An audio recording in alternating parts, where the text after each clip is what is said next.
You're listening to the Dark Fantastic Network. Review: Dracula, Asylum. By Paul Witcover. 4 out of 5 stars. Designed as a sequel to Universal's infamous 1931 film adaptation of Bram Stoker's Dracula, starring the immortal Bela Lugosi, Dracula, Asylum, is a rare book, in that it is a sequel that took me by surprise.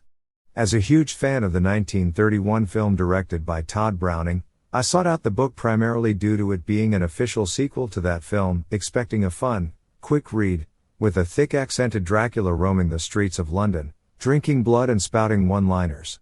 What I got was something else entirely. Author Paul Witcover uses the 1931 film and Stoker's novel as a starting point, and then proceeds to transcend both, with a novel so well written, so ambitious in its complexity and ideas, that it becomes a masterpiece of dark fantasy that manages to achieve the impossible, add a new twist to the Dracula mythos. The book takes place in London during World War I, following Dr. Lisa Watson, a psychiatrist who is transferred to the Seward Sanitarium for shell-shocked British soldiers, hoping to help her fiancé get back his memory, which he's lost due to the traumatic experiences he suffered in battle. Now he thinks himself Sherlock Holmes and doesn't remember anything about his true identity. Meanwhile, in the catacombs of the Asylum, Renfield, who is still alive, but has become a mentally damaged mute, discovers that the corpse of Count Dracula, his master, is still there, with a stake through its heart, waiting to be revived.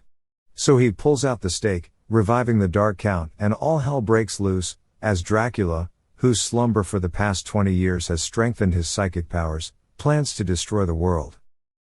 Although the above synopsis doesn't do the story justice, the less told about the twists, turns and revelations of the plot, the better.